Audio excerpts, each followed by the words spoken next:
what I would call great messages, stories going into weeks of what to do. What's the message this week? Yeah, I think this week it's important that you learn from the experiences we just went through.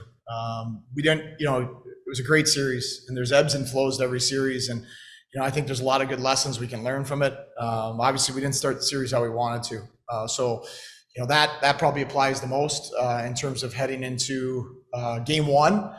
We want to start the series more in an attacking mindset, more aggressive. Probably learn from the experiences of last series, both in the start of the series, but also in game 5 of when we play passive or we sit back, we're not a very good hockey team. So playing aggressive, playing in an attack mode doesn't guarantee success, but it gives us our best chance. Do you reiterate that whole save his death message again? Or is that or are some of those messages not need to be said? They're just no at this point. No, I think messages always need to be said. I think and sometimes it's just for us. I mean, whether or not, sometimes the players need it, sometimes coaches need to just say it for themselves, just because you want to make sure that whether it's our style of play, our identity, our mindset. But I think the mindset's so important, and you always have to fight for it. Culture is important. You always are fighting for it. Identity is important. You're always fighting for it. And,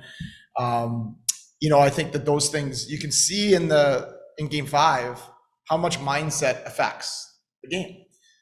The first 2 periods, Syracuse played a little tight. They were the team that was potentially going to blow a 2-0 lead and lose a series. We were playing free and aggressive, and we completely outplayed them. And then the third period, they were playing free and aggressive and chasing it, and we were playing a little nervous and tight. And it's amazing what the mindset can do to your performance physically. Playoffs, saying it's a young team, it's a new team. It's still the same team, they haven't gotten any older, but does an entire series of experience mean it's kind of like you joke around like rookies, they're not rookies anymore at this point in the season. You're not a rookie to the playoffs. Is that everybody knows what to expect at this point, or does things still get ramped up? Yeah, I think things will continue to get ramped up. Toronto won our division for a reason. They're the best team in our division from start to finish this year. So they're a great team, and we know how challenging that's going to be. But there are lessons learned that harden you in a good way. And I think that, you look at the young guys, for example, Kulik learned by watching, and I was able to apply in games 3, 4, and 5. Rosine had to learn through failure and adversity. And I thought that, Kozak, they all grew as the series went on. There's going to be more adversity to come, but we shouldn't start back at base camp, which is game 1 of the playoffs. We should start after the game 5 and learn from all those things. But it goes beyond the young guys. Mason Jobst hasn't been a first-line center in the American League in a playoff run before, right? And how you handle that pressure and going through the third period and being out there in those big moments and all of those different things. So very few of our guys have been through those.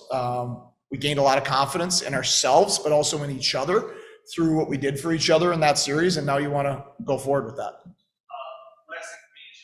Saturday, the last thing you said before you left and got back on the bus was enjoy this, celebrate it, but refocus and not get too high. Did you learn anything from last year's kind of perspective of winning an emotional game 5 on the road and then, I don't know, maybe coming a little flat going into the next series? Is that? Yes.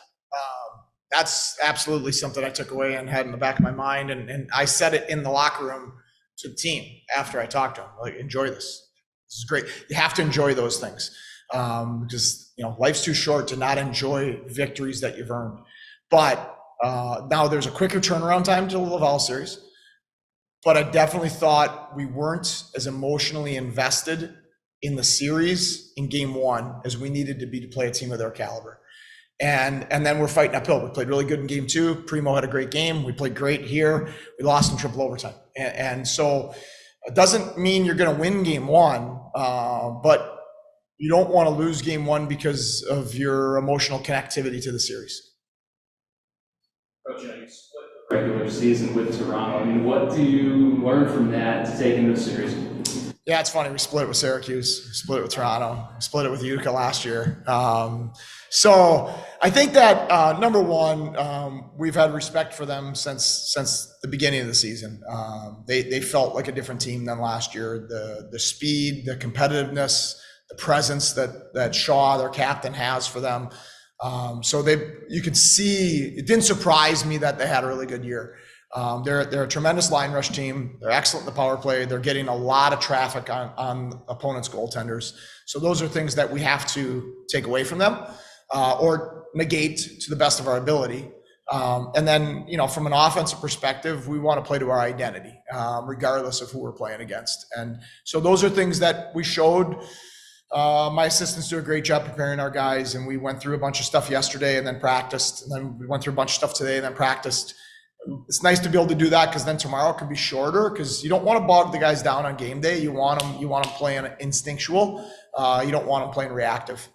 After seeing how much home ice mattered in that series with Syracuse until Game 5, of course, how important is it to come back to Blue Cross Arena at least with a 1-1 split? Yeah, I think that's that is the old adage in hockey, right? You want to win when you go on the road first. You want to get a win on the road and split on the road. So, but we're not even worried about that, to be honest. I haven't talked about that to the team. Haven't spoken 1 minute about it. All we were worried about this week is having a meeting Monday to get our minds right and to get our mindset off of the victory and onto the next.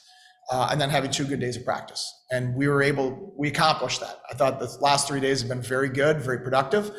And our focus is now on game 1, and that's it. And we'll move on to game 2 when it's time. But we will be excited to come back here to our fan base. Whether we're up in the series, even, down, whatever it is, our fan base, not only at home, but on the road in Syracuse, was tremendous, and they played a big part in that series. You talked about Lawrence Pilot's attitude in Rochester all season long being so excellent. Another guy that's kind of in a situation like that would be Jeremy Davies, where he goes into camp trying to make the Sabres roster, ends up in Rochester. What has his attitude been like all season? Jeremy Davies is awesome. I love coaching him. His level of competitiveness. He's been, not only is he a guy that's played in the NHL, but traditionally he's a guy that's probably on the power play. He's an offensive defenseman, and he's been totally bought in to being our top defender, being the guy that plays the big minutes defensively, goes against the other team's top lines. And the reality is, and we met with him on this earlier in the year, that's his path to being a full-time NHLer. Can he run a power play at this level? 100%. But we have Prowl and Pilot who are pretty darn good at that as well. But the power play in the American League is very few guys' avenue to the National League, because the National League has guys like Rasmus Dahlin and Owen Power, but every team has guys like that.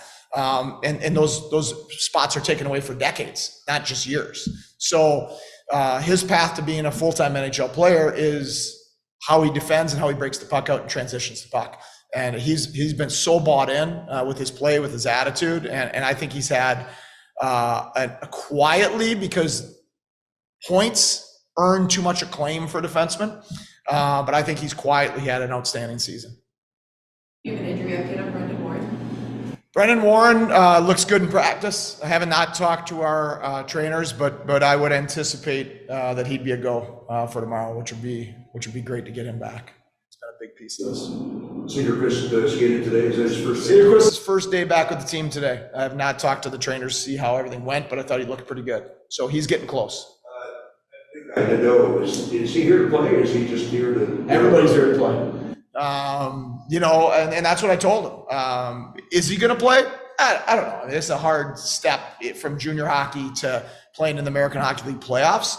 But mindset-wise, I met with him about this the other day. He needs to prepare like he's playing. He needs to fight for ice time. He needs to practice like he wants to take somebody's job. And when his number's called, if his number's called, ready to jump in and play. We're 2 weeks ago, he might have been in, right? We're pretty thin. We're getting healthier, so it's a little bit harder to make the lineup right now. But we know what a good player he is, whether that's now or next year.